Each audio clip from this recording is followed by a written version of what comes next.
नमस्कार। कार्यक्रम साहित्यको डबलीमा यहाँहरू सबैलाई हार्दिक स्वागत छ। प्रिय दर्शक एवं श्रोता मित्र, आज पनि हामी उसरी नै साहित्यको डबली मार्फत स्रष्टाहरूका शक्तिशाली सिर्जना लिएर उपस्थित भइसकेका छौँ। आज पनि म यहाँहरू समक्ष देश विदेशमा रहनुहुने स्रष्टाहरूका केही सिर्जनाहरू वाचन गर्ने जमर्को गरिरहेको छु। सबैभन्दा पहिले म शब्दले बेलायतको वेल्स पुग्न चाहन्छु, जहाँ हुनुहुन्छ अत्यन्तै शक्तिशाली स्रष्टा रक्ष राई। सरल स्वभावका मृदुभाषी कवि खोटाङको बुइपामा जन्मिनु भएर अहिले बेलायतको वेल्समा हुनुहुन्छ। उहाँ पूर्व ब्रिटिस गोर्खा सैनिक हुनुहुन्छ र उहाँ अत्यन्तै सिर्जनाका हिसाबले सशक्त व्यक्तित्वको रूपमा उपस्थित हुनुहुन्छ। जस्तो कि युद्ध सौन्दर्य चेतना, नवचेतना ग्रह र डायस्पोरा सिद्धान्तका अभियन्ताको रूपमा हामी उहाँलाई चिन्न सक्छौँ। उहाँसँगै अर्को एक साथी हुनुहुन्छ, उस्तै सृजनशील साथी। म अर्को अङ्कमा उहाँको पनि कविता लिएर तपाईँसम्म आउने नै छु। मिजाज तेम्बे नवचेतना ग्रह र डायस्पोरा सिद्धान्तका अभियन्ताहरू हुनुहुन्छ। उहाँहरू दुवैजना एक दार्शनिक चिन्तन राख्नुहुने कवि रक्ष राईका कविता सङ्ग्रह, कथा सङ्ग्रहहरू हामी पाउन सक्छौँ। जस्तो कि उहाँको कविता सङ्ग्रह देश दुखेको छ, शालिक उभिएर Gorkhali, post in killing John जस्ता कविता सङ्ग्रह छन् भने उहाँको कथा सङ्ग्रहको रूपमा शहीदकी आमाको लास, बालुवामा अर्को नेपाल र पल्टनेको फोटो जस्ता कथा सङ्ग्रह हामी पढ्न पाउँछौँ। आज म उनै पूर्व ब्रिटिस गोर्खा सैनिक अत्यन्तै शक्तिशाली कवि रक्ष राईको आत्मीय दुश्मनसँग कविता यहाँहरूसम्म पुर्याउन चाहन्छु। सोचे थे हामी फेरि युद्ध लड्नेछौँ, सोचे थे हामी फेरि युद्ध लड्नेछौँ, किल्लाहरूमा ठोक्किनेछौँ, सिमानाहरूमा सिङ्गौरी खेल्नेछौँ, मेरो हातमा फेरि बलभद्रको खुकुरी जाग्नेछ, हामी फेरि नाला पानी युद्ध लड्नेछौँ। सोचे थे हामी फेरि युद्ध लड्नेछौँ, किल्लाहरूमा ठोक्किनेछौँ, सिमानाहरूमा सिङ्गौरी खेल्नेछौँ, मेरो हातमा फेरि बलभद्रको खुकुरी जाग्नेछ, हामी फेरि नाला पानी युद्ध लड्नेछौँ। सोचे थे डाँडा माथिबाट ढुङ्गो लडाएर फेरि तिमी अक्करेको भिर ओह्रालो लखिटिनेछौ, तारे भिरको भिर माउरी खुदो र अरिङ्गालको गोलो चाख्न पाउनेछौ। म व्यग्र थिएँ सिमानामा फेरि तिम्रो टाउको छिनाल्न, म व्यग्र थिएँ सिमानामा फेरि तिम्रो टाउको छिनाल्न, नाला पानीमा फेरि तिम्रो रगतको खोलो बगाउन, मेरो खुकुरीमा लागेको तिम्रो रगतको दाग फेरि टिस्टा नदीमा पखाल्न। तर तिमी आएनौ युद्धभूमिमा, अचानक आयौ मेरो सरकारको ढोकामा, हातमा फुलको गुच्छा बोकेर, कोटको गोजीमा वल्कर पेन सिउरेर अनि ओठमा सम्झौता पत्रको मुस्कान च्यापेर। त्यसपछि त्यहीँनेर मेरो स्वाधीनताको छाला काडियो र हजुरको बुट जुत्ता सिलाइयो। हौ त्यहाँदेखि यहाँसम्म हजुरको छाया सामु झुकेर सलाम हजुर भन्दैछु। हजुरको घोडालाई यसो बाटो छोडेर जदौ मालिक भन्दैछु। हजुरको कुकुरसँग झुक्किएर जय होस् प्रभु भन्दैछु। म बुद्धु भएर बहादुर भएको मान्छे धेरै कुरा बुझ्दिन। 200 वर्षपछि अलि सोच्दैछु। खुकुरी खुडा र तरबार भन्दा बन्दुक तोप र गोला बारुद भन्दा सयौं गुणा घातक र खुनी हुँदो रहेछ फुल, कलम र मुस्कानको हतियार। 200 वर्षपछि अलि बुझ्दैछु। समयसँगै युद्धको परिभाषा र अस्त्रको रूप पनि बदलिँदो रहेछ।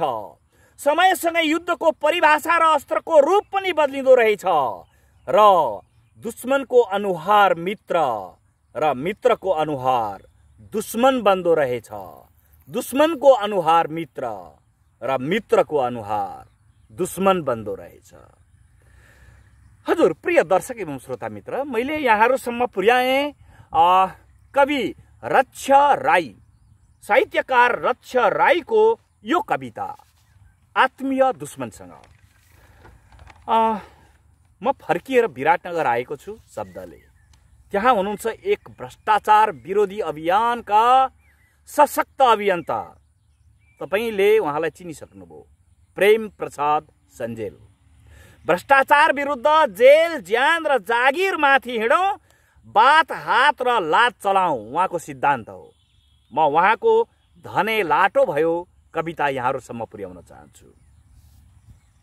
वर्ष दिनको पसिना पहेलपुर मङ्सिर, वर्ष दिनको पसिना पहेलपुर मङ्सिर, धने गाबो काट्न तम्सन्छ। के हो यार, स्वर्ग जाने? आलीमा गोमन फडा फुलाउँछ, ठुली दोजिया भुन्टी स्कुले, बाबु आमा ढलेका मुडा, न बिझाई न कसुर, ऊ एकै फड्कोमा घर पुग्छ। नुन र कानुनमा फरक पाउँदैन, नुन र कानुनमा फरक पाउँदैन। गोठालो जान्छ, भक्कु कुटाइ खान्छ। बराजुका पालाको खर्क रातारात करेतको रैकर भएछ। कचहरीमा फिराद लिएर पुग्छ, धमाधम घस्रनेहरू बोल्दै रहेछन्। उसको सातो पुत्लो उड्छ, बेथितिसँग चौरमा डङरङ्ग पल्टन्छ अनि गम खान्छ। न खर्क न तर्क, न खेती न पाती, न बहस न पैरवी, किन चाहियो बोली? ऊ सदाको लागि लाटो बन्छ, भगत जिब्राका कल्याणको लागि। ऊ सदाका लागि लाटो बन्छ, भगत जिब्राका कल्याणको लागि।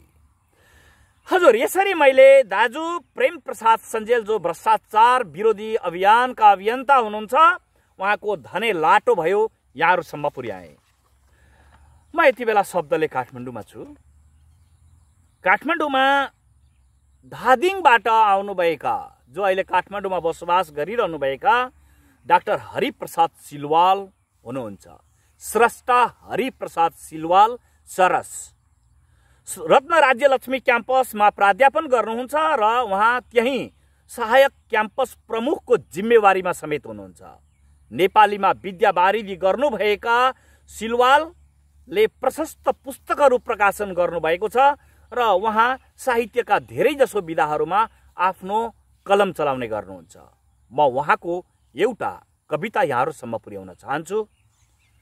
डाक्टर हरिप्रसाद सिलवालको कविता लेख्दैनन् फगत कविहरू कविता। लेख्दैनन् फगत कविहरू कविता, लेख्छन् सधैँ जिन्दगीका आँधीमय रमिता।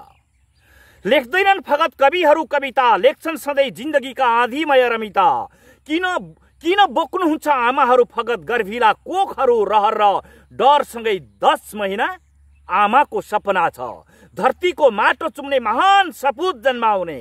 कसैलाई हाई आउँछ भने किन कविता चिच्याउँ, कसैलाई हाई आउँछ भने किन कविता चिच्याउँ। बरु कविहरू मौन बस्न सक्छन्। कविहरू कुम्भकर्ण बने भने कसले उठाउँछ कुम्भकर्णहरूलाई। कविहरू कुम्भकर्ण बने भने कसले उठाउँछ कुम्भकर्णहरूलाई। कसले चिमोड्छ श्वास बचाएका लासहरूलाई। त्यसैले कवि लेखिरहन्छ कविता, सुसाइरहन्छ प्रियतम बस्तीमा गीतका धुनहरू। लेखिरहन्छ, सुनाइरहन्छ मनका मृदुल बाजा। लेख्दैनन् फगत कविहरू कविता। यो बागी मन र मस्तिष्कको काने बिगुल हो, यो बागी मन र मस्तिष्कको काने बिगुल हो। चोर भागेको घन्टी बनेर गुन्जिरहन्छ कविता। वार वार आगोले मानवता जल्दा साइरन बजाउने व्यङ्ग्य यन्त्र हो कविता। तपाईँ कानमा पिउरी कोच्नु होला, शिरको शैतानले कविता थुन्न सक्दैन। पोस्टमार्टम हुन नसकेका दुर्गन्धहरू सुगन्धित बनाउने काँध बनाऊ कवितालाई। आगोको पुतला हो कविता हृदयको, आगोको पुतला हो कविता हृदयको। सत्य सपार्दै करतुत पोलिन्छ यसमा। यो त उकुस मुकुसको मलम हो निशुल्क। कवि सूचनाको भारी बोकिरहन्छ, हार्दिकताको आँचल बुनिरहन्छ। सम्प्रेषणको दूत बनेर कवि मुटुहरूलाई उकेरा लाइरहन्छ। निलो तुथोको झोल हो कविता, समाजको आँखामा शल्यक्रिया चिरिरहन्छ। चाप भन्ज्याङको कुवामा तिर्खा मेटाएर जिन्दगीको हाड छाला सिउँदै धरतीका धामहरूमा कर्नाल फुक्दै हुलाकी दाई झैँ कविहरू ब्रह्माण्ड फुलबारी भरी हजारीका जुलुसमा रङ भएर फुलिरहेछन्। सोध त हुलाकीलाई हिँड्न कति गाह्रो छ, सोध त हुलाकीलाई हिँड्न कति गाह्रो छ। सोध त प्रियतमको प्रश्न चिठीमा धागो बाँधेको छ। लेखिरहन्छ, सुनाइरहन्छ मनका मृदुल बाजा। लेख्दैनन् फगत कविहरू कविता। अक्षर र मसीलाई थाहा हुन्न कविता, अक्षर र मसीलाई थाहा हुन्न कविता मुटु देखाउँछ क्यान्सर लागेको, कविता मुटु देखाउँछ क्यान्सर लागेको। तपाईसित पनि डरलाग्दा यात्राहरू छन्, तपाईसित रहर लाग्दा मनका दुबाहरू छन्। सक्नुहुन्छ र कविलाई पैसाले नुर गिराउन? कवि हुलाकी भएर तपाईकै कलेजाहरू बाँचिरहेछ। यसपालि पनि तपाईको आँगनबाट सिमानाको चोइटो उब्काइएछ, यसपालि पनि तपाईको आँगनबाट सिमानाको चोइटो उब्काइएछ। तपाईकी आमाले फुलाएको फुल चेलीको चुल्ठोमा सिउरिन नपाउने रे। कसले खुम्च्यायो मुटुको फुलबारी? कवि आँगनको रखबारीमा विचारको बाण हानिरहेछ। मान्छेको मझेरी चुम्न कविता सुन्नु छ आज। तपाई स्वयं मान्छे जस्तो देखिनुहुन्छ। कवि तीन माने सुतुवाहरूलाई उठा भनिरहेछ। कवि नानी बाबुलाई मायाको भाषा बुनिरहेछ। यो शताब्दी मेरो हो, यो शताब्दी मेरो हो। अनाहक मृत्युले हार्नै पर्छ। अँध्यारामा आदर्शहरू निरीह बन्लान्, अँध्यारामा सिद्धान्तहरू बिछौना रुङ्लान्। चियाइरहेछ कवि जम्मै ठ्याम्मै दूरबीन झैं। त्यसैले त कवि पाषाण होइन भाव शून्य। आगोमा होम्दा पनि चुपचाप सहोस्। कवि त तपाईको ज्वाला हो, स्वीकार्नुहोस्। पोल्दा चिच्याउँछ यसले ऐया भनेर। चन्द्रमा माइत गएको औँसीमा, चन्द्रमा माइत गएको औँसीमा क्षितिजलाई अर्को जुन चाहिएको छ झलमलाउन। नत्र सुनको तकियामा शिर अडाउनेहरूले नुन खोज्न सक्छन् भरियाको रात बिरात। भोलि बिहान त्यही अन्तरा लेख्नुपर्छ हुलाकी बनेर यो कलमे कविले। भोलि बिहान त्यही अन्तरा लेख्नुपर्छ हुलाकी बनेर यो कलमे कविले। ए भरिया दाई, तिमी स्वाभिमानी रङ बल्ने बत्ती बाल, जसले आफ्नै साहुलाई आफ्नै डाका देखाओस्। अनि बिसाउ दासताको भारी चेतनाको चौतारीमा हो म कवि हुँदो हुँ त, हो म कवि हुँदो हुँ त। सोध्छु नाडीको रातो तातो रगतसित के लेखौँ म युग बचाउन। सोध्छु हृदयको हुङ्कारलाई के पड्काउँ ढोङको तख्ता ढलाउन। र वसुन्धरालाई ढोगेर विनयभर शिरले टीका पोछु निधारमा सर्वोत्तम श्रीखण्डको। सोध्छु उनै मट्टी पूजनलाई पाउ टेकेर कहाँबाट सुरु गरौँ कविता लेख्न। लेखिरहन्छ सुनाइरहन्छ मनका मृदुल बाजा, लेख्दैनन् फगत कविहरू कविता। लेखिरहन्छ सुनाइरहन्छ मनका मृदुल बाजा, लेख्दैनन् फगत कविहरू कविता। हजुर, यसरी आकारका हिसाबले केही लामो अवश्य थियो यो कविता, शक्तिका हिसाबले बेमिसाल थियो यो कविता। कवि हरिप्रसाद सिलवालको कविता लेख्दैनन् फगत कविहरू कविता मैले यहाँहरूसम्म पुर्याएँ। म यति बेला शब्दले फेरि विराटनगर आएको छु र विराटनगरमा हुनुहुन्छ अग्रज साहित्यकार तथा कवि दाजु रामबाबु दाहाल। रामबाबु दाहालको एउटा कविता म यहाँहरूसम्म पुर्याउँछु। म आह्लादित छु। जीवनका छेउ कुनाका तुनाहरू कसदै हरेक आयामका अनुभूतिजन्य मन कसिलो आलिङ्गनबाट संग्रहित हुन्छु। यसै कहिले किन हो विशृङ्खलित पनि हुन्छु। र शब्दमा उनेर अक्षरहरू लह लह चिन्तनको बाली लाउँछु। रहरका केसराहरू केलाएर सग्लो अग्लो समुन्नतिका आकांक्षा पलाएको क्षण नितान्त तिमीसँग वैयक्तिक हुन्छु। सामीप्यता बेसाहमा साटेर मन रमाउने भए रमाइदिन्थे फूलको सौन्दर्यमा आफै रूपान्तरित महक भएर। तर त्यसो होइन प्रिय, आज मैले खुल्नै पर्छ। स्निग्ध आकाश चाहिँ निर्मलतामा भर्खरै धाँजा फाटेको धरामा सिंचित खुसी पछिको उमङ्ग जस्तै म आह्लादित छु। भर्खरै धाँजा फाटेको धरामा सिंचित खुसी पछिको उमङ्ग जस्तै म आह्लादित छु। हजुर, अग्र साहित्यकार दाजु रामबाबु दाहालको कविता यो मलाई लाग्छ यो प्रेमिल कविता मैले यहाँहरूसम्म पुर्याएँ। म आह्लादित छु। मसँग प्रशस्त सिर्जनाहरू छन्। मैले यहाँहरूसम्म धेरै सिर्जनाहरू एकैपटकमा पुर्याउन सक्दिनँ। मेरो व्यवस्था र परिस्थितिलाई यहाँहरूले अवश्य पनि बुझिदिनु हुनेछ। म क्रमशः यहाँहरूका सिर्जनाहरू वाचन गर्ने नै छु। मसँग यति बेला एउटा गजल छ। म शब्दले फेरि पनि विराटनगरमा छु र यो गजलको स्रष्टा हुनुहुन्छ गजलकार अन्जु पराजुली। अन्जु पराजुलीको गजल म यहाँहरूसम्म पुर्याउन चाहन्छु। इज्जत बिनाको उच्च आसन लगाई के पायौ, आफ्नै कर्तुतले पोल्ने आराम कमाई के पायौ। नयाँ दुस्साहस हो या सौदा पुरानै थियो यो, नयाँ दुस्साहस हो या सौदा पुरानै थियो यो। तथ्य ओकल भ्रष्ट अब सत्य छुपाई के पायो, इज्जत बिनाको उच्च आसन लगाई के पायो। न बदले थियो धृतराष्ट्र न बदलिन्छ परराष्ट्र, न बदले थियो धृतराष्ट्र न बदलिन्छ परराष्ट्र। जानेरै पनि अनजान मित्रता जताई के पायो, आफ्नै कर्तुतले पोल्ने आराम कमाई के पायो। पर्दैन थियो फरक उडोस् या झरोस् पतंग, पर्दैन थियो फरक उडोस् या झरोस् पतंग। चुडेर फुलै बगैँचा उजाड बनाई के पायो, इज्जत बिनाको उच्च आसन लगाई के पायो। म गजलकार अन्जुको अन्तिम शेरमा छु।